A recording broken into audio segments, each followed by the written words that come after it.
Hello friends, welcome back to the learning zone.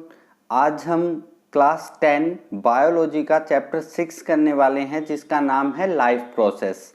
Life process में क्या क्या पढ़ेंगे हम? जो भी एक्टिविटीज होती है लाइफ प्रोसेस के ड्यूरिंग, यानी रेस्पिरेशन है या फिर जो रिप्रोडक्शन है या डाइजेशन है या फिर जो एक्सक्रेशन है, ये सब चीज़ें जो होती है ड्यूरिंग द लाइफ, कोई भी लिविंग ऑर्गेनिज्म है उसके लाइफ में ये सब जो प्रोसेसेस होती है वो काफ़ी इंपॉर्टेंट होती है, और यही जो है वो करैक्टर्स भी होते हैं किसी भी लिविंग बींग्स के। तो हम जो है वो इन्हीं टॉपिक्स के बारे में इस चैप्टर में पढ़ेंगे। आज जो है वो हम इसका पार्ट 1 करेंगे, पार्ट 2 जो है वो आज शाम या कल आपको सुबह मिल जाएगा। ये चैप्टर जो है वो एनसीईआरटी पे बेस्ड है, और सीबीएसई और हरियाणा बोर्ड दोनों स्कूलों में जो है वो एनसीईआरटी की बुक्स ही जो है वो लगवाई जाती है। तो दोनों बोर्ड के स्टूडेंट्स जो है वो इस चैप्टर को पढ़ सकते हैं। इसमें जो है वो हमने इम्पोर्टेंट डेफिनेशंस ली है, जो भी एग्ज़ाम के पॉइंट से अगर देखें तो काफ़ी इम्पोर्टेंट रहेगी। यहाँ से आप इनका स्क्रीनशॉट ले सकते हैं और इनको याद कर सकते हैं। अगर ये डेफिनेशंस आप एग्ज़ाम में लिखते हैं तो नो डाउट आपको फुल मार्क्स मिलेंगे। चलिए स्टार्ट करते हैं। पहला जो टॉपिक है हमारा वो है the basic function performed by living organism to maintain their life are called life process. Life process की डेफिनेशन ही है ये। जो बेसिक फंक्शंस होते हैं जो किसी भी लिविंग ऑर्गेनिज्म से परफॉर्म किए जाते हैं उसकी लाइफ को मेंटेन करने के लिए, उसे हम क्या कहते हैं? लाइफ प्रोसेस कहते हैं। इसके एग्जांपल जो है वो नीचे डायग्राम में आपको दिखाई दे रहे हैं। Nutrition, transportation, respiration, excretion, reproduction और मेटाबॉलिज्म। इसमें क्या होता है, जो ये पॉइंट्स है इस चैप्टर के अंदर ये सारे डिटेल्स में दिए गए हैं, और इनके बारे में हम पूरा डिटेल से पढ़ेंगे एक एक टॉपिक को। ऑटोट्रॉपिक न्यूट्रिशन, ये सबसे पहले यही टॉपिक है कि जो प्लांट्स होते हैं, ग्रीन प्लांट्स, उनमें लाइफ प्रोसेस कैसे होती है। Autotrophic nutrition is a process in which the organism produces their food from simple inorganic materials such as water, carbon dioxide, and mineral salts in the presence of sunlight. All the green plants have an autotrophic mode of nutrition. ये जो है वो आपने छोटी classes में भी पढ़ा होगा, 6th में भी, 7th में भी, 8th में भी, कि फोटोसिंथेसिस क्या होती है, ऑटोट्रॉपिक मोड ऑफ न्यूट्रिशन क्या होता है। ऑटोट्रॉपिक मीन्स जो अपना फूड अपने आप ड्राइव कर लेते हैं नेचुरली, उन्हें हम क्या कहते हैं? ऑटोट्रॉप्स कहते हैं। जितने भी ग्रीन प्लांट्स हैं जो फोटोसिंथेसिस परफॉर्म कर सकते हैं वो सारे के सारे क्या होते हैं? ऑटोट्रॉपिक होते हैं। हिंदी में इनको कहते हैं स्वपोषी। हिंदी में ऑटोट्रॉपिक को क्या कहते हैं? स्वपोषी, यानी जो अपना पोषण अपने आप करते हैं। इसमें फोटोसिंथेसिस रिएक्शन जो होती है वो रिएक्शन नीचे दी गई है डायग्राम में। कार्बन डाइऑक्साइड और वाटर दोनों रॉ मटेरियल्स होते हैं। इसके अलावा सोलर एनर्जी चाहिए होती है, जो प्लांट्स कहाँ से लेते हैं? सन से लेते हैं। और जो न्यूट्रिएंट्स चाहिए वो उन्हें कहाँ से मिलते हैं? सॉइल से मिलते हैं। इन सभी रॉ मटेरियल्स का यूज करके प्लांट्स एक ग्लूकोज बनाते हैं, जिसका फॉर्मूला होता है C6H12O6 प्लस ऑक्सीजन बनती है O2। ऑक्सीजन जो है वो एटमॉस्फेयर में वापस छोड़ दी जाती है प्लांट्स के द्वारा, और जो ग्लूकोज होता है वो एक इम्पॉर्टेंट जो है वो न्यूट्रिशन है प्लांट के लिए। ठीक है, इसका वो यूज करते हैं अपने डेली रूटीन के, जो भी उनकी वर्किंग होती है लिविंग ऑर्गेनिजम्स की। जैसे प्लांट चल फिर तो नहीं सकते, लेकिन बाकी मूवमेंट उनमें होती है, जैसे ग्रोथ होती है। ठीक है, तो उसके लिए वो यूज करते हैं ग्लूकोज का। नेक्स्ट, ये जो है वो फोटोसिंथेसिस जो प्रोसेस होती है उसके ड्यूरिंग क्या क्या होता है, ये कुछ पॉइंट्स हैं। Absorption of light energy by chlorophyll. सबसे पहले एब्जॉर्प्शन होता है, यानी अवशोषण होता है लाइट एनर्जी का। किसके द्वारा? क्लोरोफिल के द्वारा। ठीक है, क्लोरोफिल कहाँ होता है? प्लांट्स के लीव्स में होता है। Conversion of light energy to chemical energy and splitting of water molecules into hydrogen and oxygen. इसके बाद क्या होता है? लाइट एनर्जी जो है वो केमिकल एनर्जी में कन्वर्ट होती है, और जो वाटर मॉलिक्यूल्स होते हैं, पौधों को पानी की ज़रूरत होती है, आप सभी को पता है, और जो वाटर मॉलिक्यूल्स होते हैं वो स्प्लिट हो जाते हैं यानी टूट जाते हैं हाइड्रोजन और ऑक्सीजन में अलग अलग। उसके बाद reduction of carbon dioxide to carbohydrate. उसके बाद क्या होता है, कार्बन डाइऑक्साइड का रिडक्शन होता है कार्बोहाइड्रेट की फॉर्म में। कार्बोहाइड्रेट मीन्स जो अभी हमने फॉर्मूला पढ़ा था ग्लूकोज का C6H12O6, उसे ही हम क्या कहते हैं, कार्बोहाइड्रेट कहते हैं। ये प्लांट्स के लीफ जो होते हैं उसका स्ट्रक्चर है क्रॉस सेक्शन स्ट्रक्चर, आप डायग्राम में देख सकते हैं। एक पूरा पत्ता हमें कैसे दिखाई देता है और उसको अगर हम हाईली पावरफुल माइक्रोस्कोप से देखें तो वो कैसा दिखाई देगा। मिड रिब सबसे पहले देखिए, मिड रिब क्या होता है, जो ये बीच में एक लाइन होती है पत्ते के बिल्कुल बीचों बीच जो सीधी जाती है उसे हम क्या कहते हैं, मिड रिब कहते हैं। इसके अलावा जो लाइनें पूरे पत्ते में बनी हुई होती है, रेखाएं होती है जो अलग अलग, उन्हें हम क्या कहते हैं, वीन्स कहते हैं।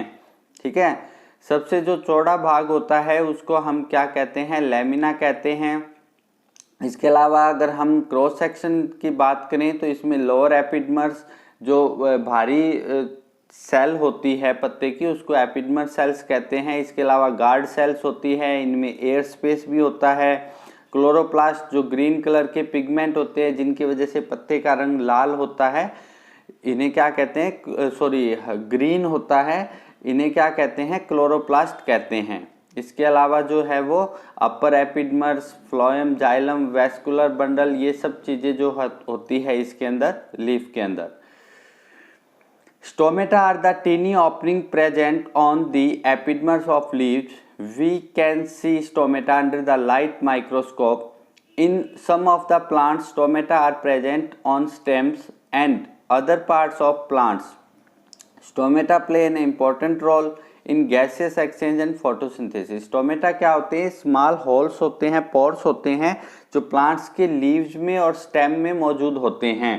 ठीक है, जैसे हमारे पूरे शरीर पे रोम छिद्र होते हैं, आपको पता होगा, जहाँ से हाथों पैरों के ऊपर बाल उगे होते हैं ना, यहाँ क्या होता है, हमारी त्वचा के अंदर रोम छिद्र होते हैं। हमारी स्किन जो है वो इन्हीं से गैसेज एक्सचेंज करती है। जो आउटर स्किन होती है हमारी, उसको भी ऑक्सीजन की ज़रूरत होती है, उसको भी जो है वो जो अंदरूनी सेल्स होती है हमारी स्किन के नीचे की, उनको भी ऑक्सीजन की ज़रूरत पड़ती है एक्टिव रहने के लिए। तो ये जो ऑक्सीजन होती है वो कहाँ से पहुँचती है, इन्हीं रोम छिद्रों से पहुँचती है। सेम वैसे ही प्लांट्स के अंदर भी स्टोमेटा होते हैं, छोटे रोम छिद्र होते हैं ये प्लांट्स के लीव्स में और स्टेम में, जो गैसेज एक्सचेंज का काम करते हैं। ठीक है, कोई स्पेशल ऑर्गन नहीं होता इनमें ऑक्सीजन या कार्बन डाइऑक्साइड पहुंचाने के लिए। जैसे हमारे शरीर के अंदर नॉस्ट्रल्स होते हैं, वैसे कोई स्पेशल ऑर्गन नहीं होता। प्लांट्स में ये काम जो है वो एक्सचेंज ऑफ गैसेज का वो कौन करते हैं, स्टोमेटा ही करते हैं। इसके अलावा जो ट्रांसपोर्टेशन होता है यानी एक्सेसिव वाटर का बाहर निकलना, जो ज़रूरत से ज़्यादा पानी है उसका पौधे से बाहर निकलना, इसको हम क्या कहते हैं, ट्रांसपोर्टेशन कहते हैं। और ये काम भी किसके द्वारा होता है, स्टोमेटा के द्वारा होता है। ठीक है, आगे देखिएगा, ये स्टोमेटा का डायग्राम है। स्टोमेटा ओपन और क्लोज, ये कैसे खुलता है कैसे बंद होता है। इसके अंदर गार्ड सेल्स होती है जिनकी वजह से ये ओपन या क्लोज होता है। जब उनमें कंट्रैक्शन और रिलैक्सेशन होती है, इसी की वजह से स्टोमेटा जो है वो खुलता और बंद होता है। और इस तरह का जो है वो माइक्रोस्कोप के अंदर हम देखें तो कुछ इस तरह का स्टोमेटा हमें दिखाई देगा। ठीक है, नेक्स्ट,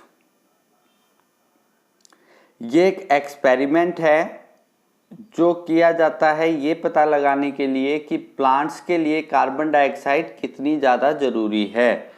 तो इसमें क्या करते हैं, नॉर्मली 2 प्लांट्स लेते हैं हम, ठीक है, हेल्दी प्लांट होने चाहिए, और उसके ऊपर एक बेल जार को रख देते हैं हम, दोनों को कवर कर देते हैं ताकि जो एटमॉस्फेरिक कार्बन डाइऑक्साइड है वो उन तक ना पहुंच पाए। इसके अलावा एक कुछ मात्रा में पोटाशियम हाइड्रोक्साइड रखा जाता है एक प्लेट में डाल के। पोटाशियम हाइड्रोक्साइड क्या करता है, जो जार के अंदर, यानी जार जब हमने उसके ऊपर उल्टा करके रखा तो कुछ तो कार्बन डाइऑक्साइड उसके अंदर बची होगी ना, उस कार्बन डाइऑक्साइड को भी क्या कर लेगा, वो एब्जॉर्ब कर लेगा। यानी उसके अंदर जो गैसेज है उसको वो एब्जॉर्ब कर लेगा, जिसकी वजह से क्या होगा, प्लांट्स को कार्बन डाइऑक्साइड बिल्कुल नहीं मिल पाएगी और कुछ टाइम बाद आप देखोगे कि उसके फूल जो है वो मुरझाना स्टार्ट हो जाएंगे। ठीक है, उसकी जो लीव्स है वो डल पड़ जाएगी, फूल जो है वो मुरझा जाएंगे। इससे ये प्रूव होता है कि प्लांट्स के लिए कार्बन डाइऑक्साइड बहुत ज़्यादा ज़रूरी होती है। ठीक है, और प्लांट्स को कार्बन डाइऑक्साइड की रिक्वायरमेंट तभी होती है जब वो फोटोसिंथेसिस रिएक्शन को परफॉर्म कर रहे होते हैं। जब वो फोटोसिंथेसिस रिएक्शन को परफॉर्म नहीं करते तो वो सेम एज ह्यूमन बींग्स ही रेस्पिरेशन करते हैं, यानी वो ऑक्सीजन को अंदर लेके जाएंगे और कार्बन डाइऑक्साइड को बाहर निकालेंगे। ठीक है, कार्बन डाइऑक्साइड को बाहर निकालने की जो परसेंटेज है वो इंक्रीज हो जाती है जब वो फोटोसिंथेसिस परफॉर्म नहीं करते। ठीक है, चलिए नेक्स्ट देखते हैं। उसके बाद है हेट्रोट्रॉपिक। हेट्रोट्रॉपिक में क्या होता है, देखिए वैसे तो आप ये पहले भी पढ़ चुके हैं क्लास में कि हेट्रोट्रॉप्स कौन से होते हैं, वो ऑर्गेनिजम्स होते हैं जो अपना फूड जो है वो किसी दूसरे एनिमल से या प्लांट से डिराइव करते हैं। अब इसमें होते कौन कौन से, एक तो होता है होलोजोइक न्यूट्रिशन, एक होता है सैप्रोफाइटिज्म और एक होता है पैरासाइटिज्म। ठीक है, the organism feed by ingesting solid organic materials which is digested and absorbed into their bodies। कुछ ऑर्गेनिजम्स ऐसे होते हैं जो सॉलिड फूड खाते हैं और उसके बाद वो धीरे धीरे उनकी बॉडी में जाके डाइजेस्ट होता है, जैसे कि ह्यूमन बींग्स है या एनिमल्स है, हम जो है वो सॉलिड फूड खाते हैं, उसके बाद वो हमारी बॉडी में डाइजेस्ट होता है। ठीक है, तो उन्हें हम क्या कहते हैं, होलोजोइक न्यूट्रिशन कहते हैं। इसके एग्जाम्पल क्या है, ह्यूमन्स, एनिमल्स एंड इंसेक्टिवोरियस प्लांट। सैप्रोफाइटिज्म क्या होता है, सैप्रोफाइट्स जो है वो डेड डिकेइंग मैटर से अपना फूड बनाते हैं, बैक्टीरिया, फंगी जो है वो इसके एग्जाम्पल हैं। उसके बाद है पैरासाइटिज्म, ये जो है वो अपने न्यूट्रिएंट्स किसी दूसरे लिविंग ऑर्गेनिज्म से बनाते हैं। पैरासाइट जो है वो अपने न्यूट्रिएंट्स जो है वो कहाँ से लेता है, किसी दूसरे लिविंग ऑर्गेनिज्म की बॉडी से लेता है। इसके एग्जाम्पल क्या है, फ्लीज, लाइस एंड टैपवर्म जो है वो इसके एग्जाम्पल है पैरासाइटिज्म के, जिनको हम पैरासाइट भी बोलते हैं। Next, types of holozoic nutrition, herbivores, carnivores, omnivores. ये होलोजोइक न्यूट्रिशन के एग्जाम्पल है। हर्बीवोर्स जो सिर्फ प्लांट्स खाते हैं, कार्निवोर्स जो मीट खाते हैं यानी दूसरे ऑर्गेनिजम्स को हंट करके फिर उनको खाते हैं, और ओमनिवोर्स जो दोनों खाते हैं। ठीक है, एनिमल प्रोडक्ट भी और प्लांट प्रोडक्ट भी, उन्हें हम क्या कहते हैं, ओमनिवोर्स कहते हैं। ह्यूमन बींग्स जो है वो ओमनिवोर्स में ही काउंट होते हैं।